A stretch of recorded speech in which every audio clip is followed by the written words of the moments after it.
Hello, fellow crafters. Today we're going to do a landscape photo postcard, and in a different way than the last time that I made it.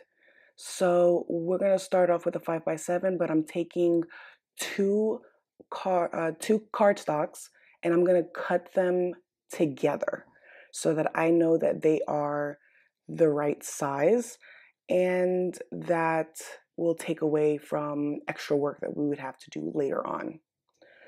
I'm using one of my trimmers. This one's from, I believe I bought it from Amazon, and it's pretty good. I think I'm gonna eventually probably get get a Tim Holtz one, just a bigger Tim Holtz trimmer, just cause for one, portability, two, I think it holds better. I think it's gonna be a lot better. So this is my A2 additional die. And what I'm doing here is making sure that I can fit my die cuts, because I did do a bunch of die cuts off camera, on the side of the photo and still have the photo there without blocking or making my die cut come off the card. So I'm just measuring. Again, this is for a wallet size photo. You can use any size photo that you want. You just want to make sure that you account for any die cuts or any character stamping that you're going to be placing on your card. My friend, again, this is her card, not the design I'm making for her. Oh, here I measured just to make sure that it's even on both sides. I just measured to make sure that the die is placed appropriately.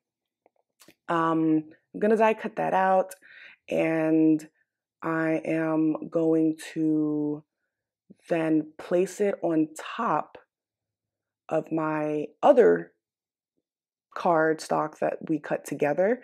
And here we're going to create the frame. We're gonna trace out the window so that we know exactly where the photo's going. I only just did the corners, and then I believe I did like a line in the middle and the top.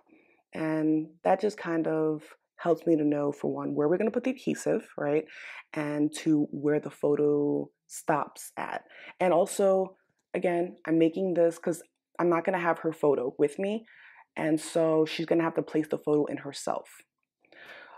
So now we're going to go in and we're going to do some distress spray stain, and we're going to do some distress stain spray and distress mica spray. This is Snow Flurries, and the stain spray is Salvage Patina. I love the combination. I love this combination for Christmas, and I did go a little heavy with this one. I wanted it to be well covered, and I didn't really want anything to show too much, but I want a lot more mica. It is very flimsy, guys, when you spray this, and I'm using really light cardstock. This is 80 pound, I believe. So I put it in on top of my container cover, and I'm drying it down to kind of help the process. And then I'm going to place it inside of a book. I got this from Kathy Zilski. This will help flatten it out. Now, like I said earlier, I did a lot of die cutting off camera. This is a Build a Snowman from Lawn Fawn. I really love this die set. I think those little snowmans are really, really cute. I did not know exactly how I wanted the snowman to look, so I kind of just cut everything out, and I used a smaller one because it comes with a big snowman and a small snowman. So I'm gonna speed this up.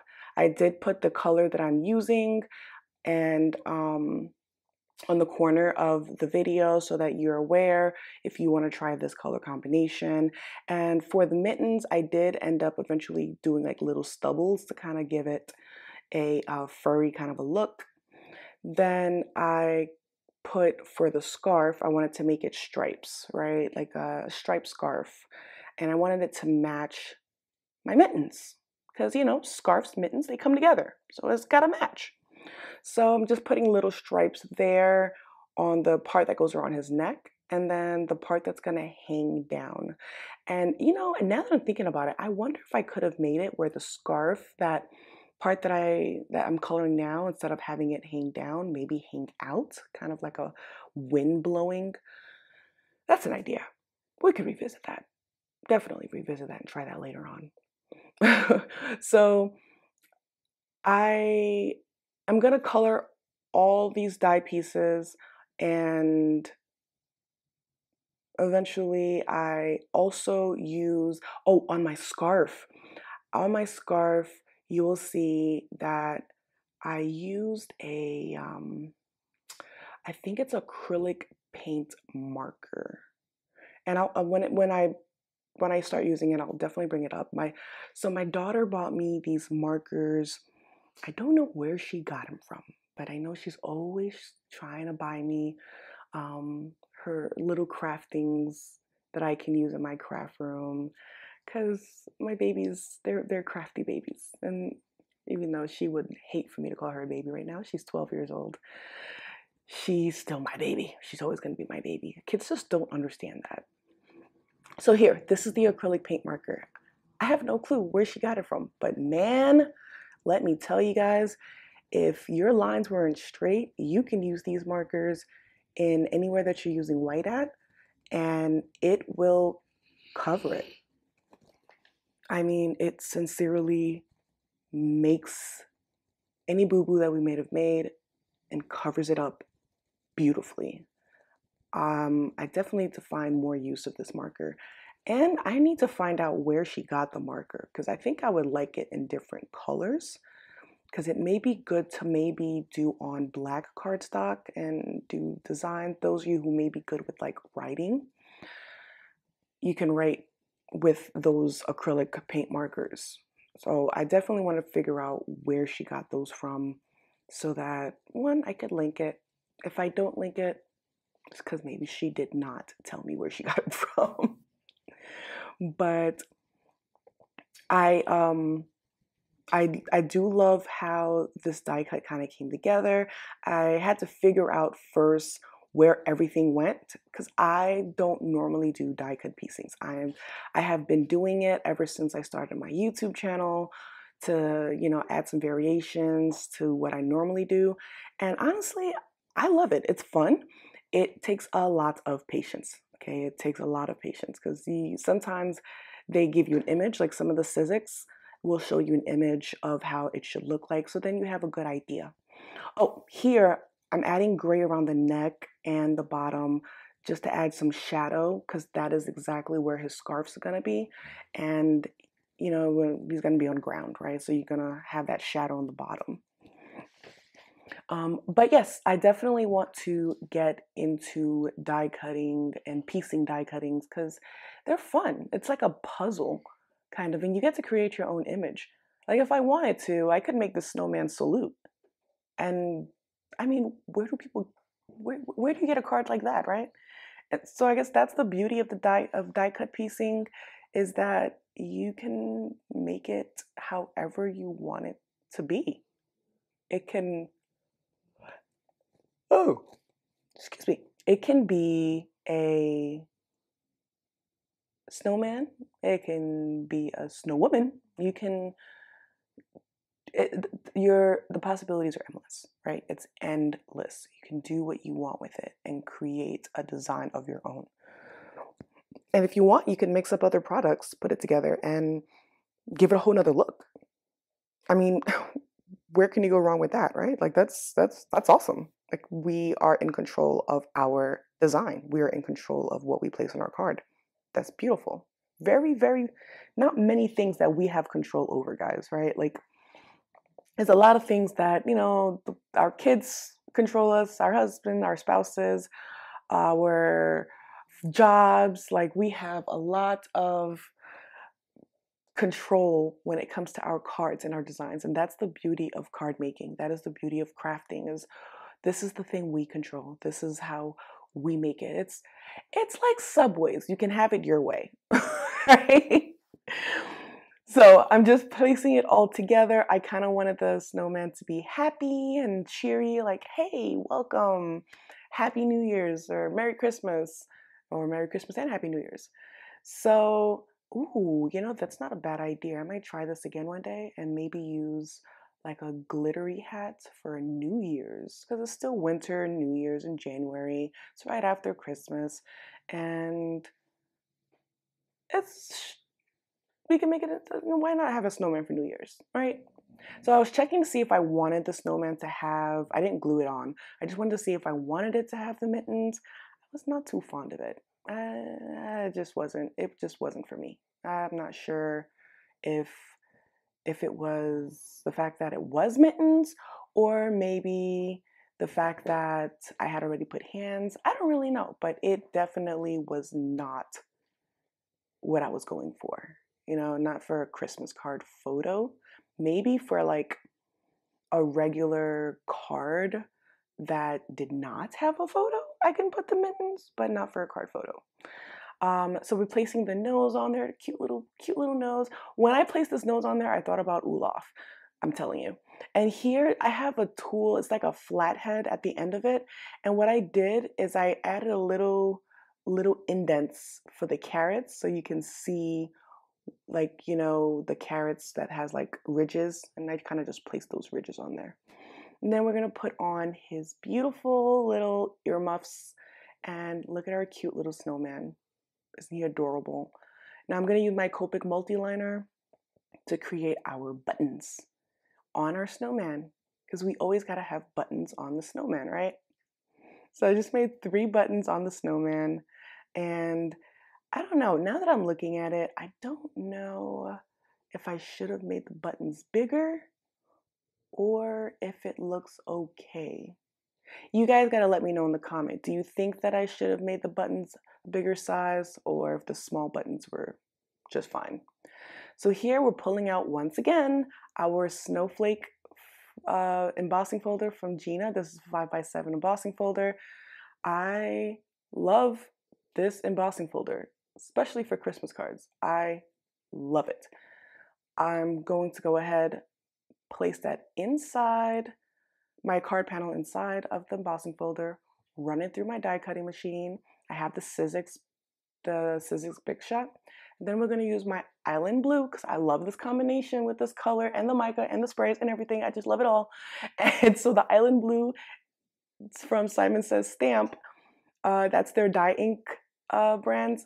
I love what it does. And we're just going to use a brayer and add that color to the lifted part of our embossing folder. So you're not going to press hard. It's just lightly roll it over, get the ink, and roll it slightly over our panel. And what it'll do is it's going to lighten and kind of give all those snowflakes a little bit more, how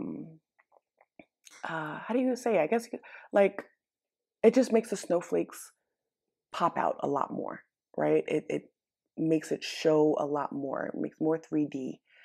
And then the silver, it's a Sizzix silver matted cardstock.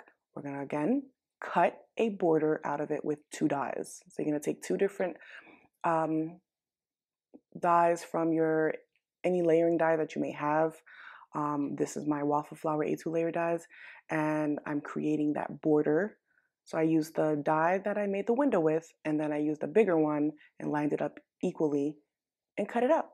And here we got a beautiful frame to place around our window. And I'm gonna try to measure it just to make sure that it's not covered too much by the snowman. And you can still see that die, not that die, the border and the snowman together. And now we're gonna take some acetate. I did wipe it down because my fingers had a lot going on in there. And so I wanted to wipe down any kind of icky stuff that may be on there. And I added glue to it so that we can glue it down to our window, and we're going to adhere our frame to our window and make sure that it fits. Well, we did already made sure it fits, but oh, I apologize. We have to put the acetate that I found out had a film in the front. I did not know there was a protective cover in the front of that acetate. So we're just going to remove that and then place our acetate right over our window.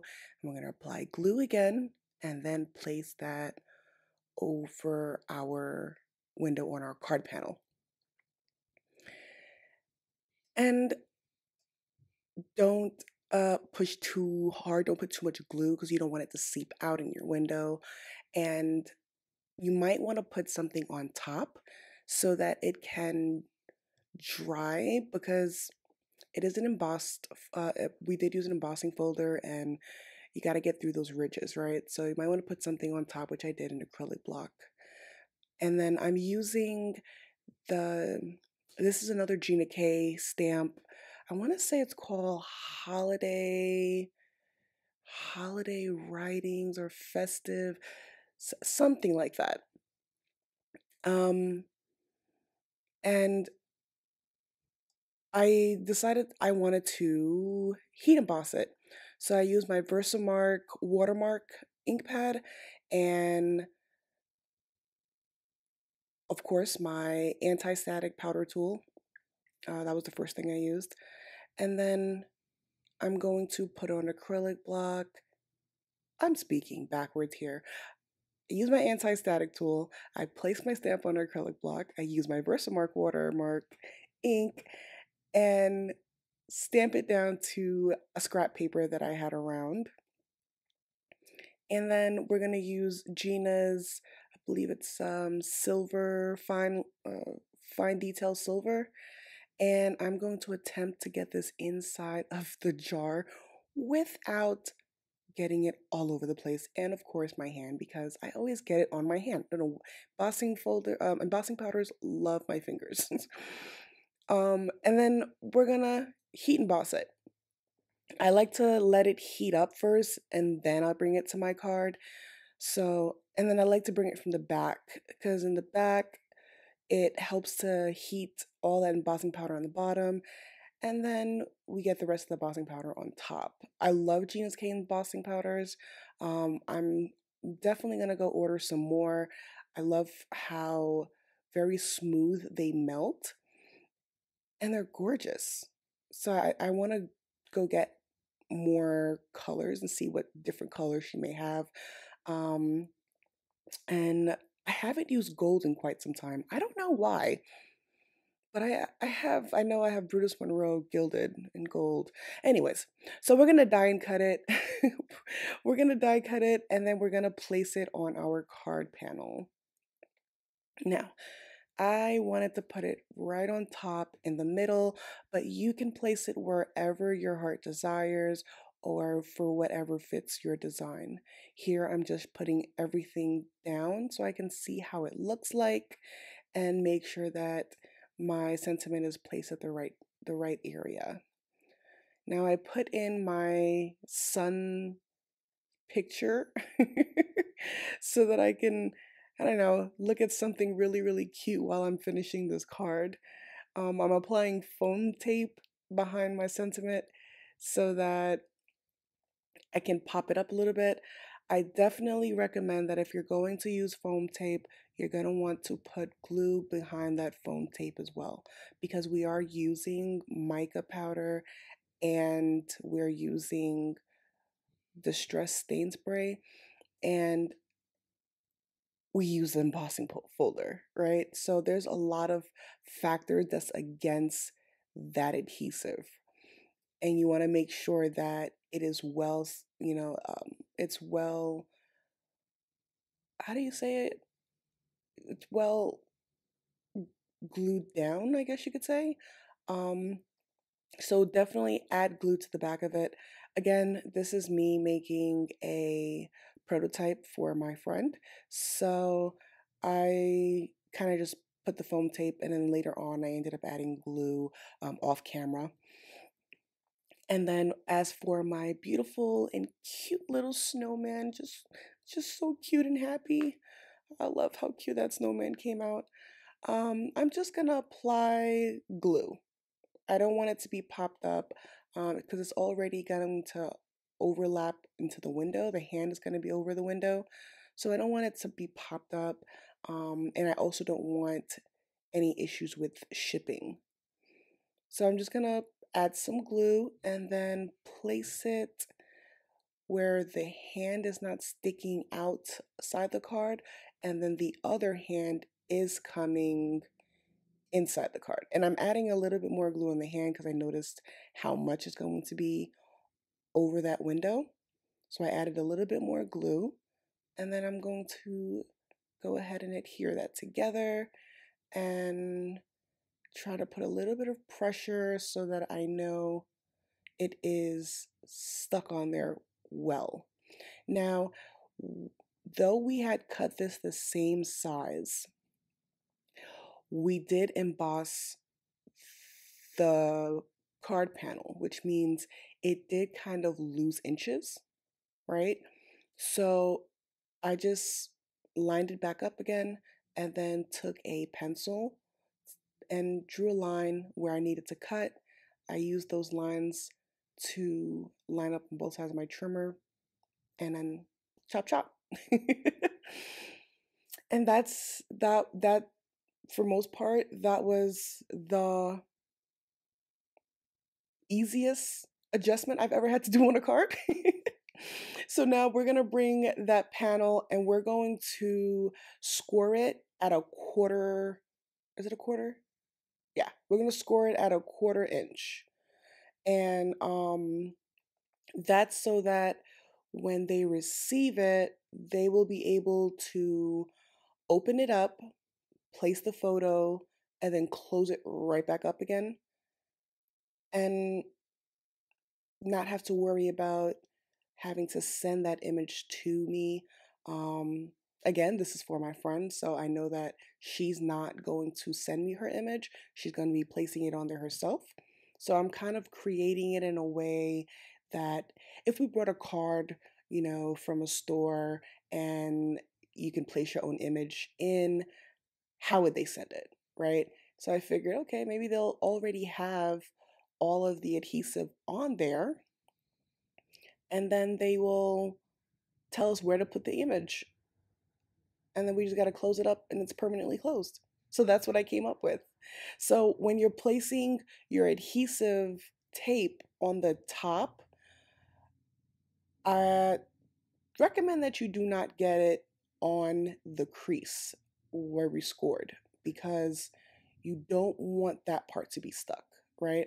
And then you're going to put more adhesive tape around your guideline, and that's just going to keep the card from falling out or moving when it's inside. And since I'm making this to completely close, I'm putting it around all 4 sides of that guideline. And then I'm going to place one right in the center so that it'll hold the image. Then we're going to fill it in, put some on the sides, on top, and anywhere that there could be missing tape, or that, just could use some tape to make sure it stays down. Like, we don't want this coming apart at all. So we're just adding tape to different areas so that we can make sure that it is well sealed, right? And we're not going to remove the backing. If you are making this card for yourself, oh, I lied. We're going to remove the backing of the top part, but we're not going to remove the backing of everything else. If you're making it for yourself, your own Christmas card, then yes, remove everything, place the photo. As a matter of fact, you probably don't even have to do the guideline. You would just place your photo and then close it all up. But I'm doing this for someone else so they can place their own photo. So I'm not removing the backing. And I'm going to place like when I send it, it'll say place image here. And all they have to do is remove all of those images, place the photo in that center, right? Close it, and then it'll be perfect. It'll be exactly where it needs to be. And I love this image of my nephew and my son. They're so cute. And guys, I don't know if you ever like you see babies and you're like, oh my God, there's I just want another baby. That's my nephew. He's he's he's 1 years old and he is just the cutest thing and he's so sweet. So now I'm adding some sequences. This is from this this calls for confetti. I always forget this name. It's such a cool name, but I always tend to forget it. Oh my God, my dog is just snoring in the background. I apologize for that, guys. So this is from this calls for confetti. I will have all of the supplies listed in the description. But that's it, guys. This is the finished card. And then you can rather place your image in, or you can send it for someone else to place their image in. But look how beautiful this card turned out. I love how it looks. I love that portrait mode. I love the little snowman. It's so cute. And the sentiment is broad, right? Season's greeting. That means it covers Christmas, New Year's, Hanukkah. It covers everything. I hope you guys enjoyed the tutorial. Please like and subscribe if you enjoyed my content, and I will see you guys later.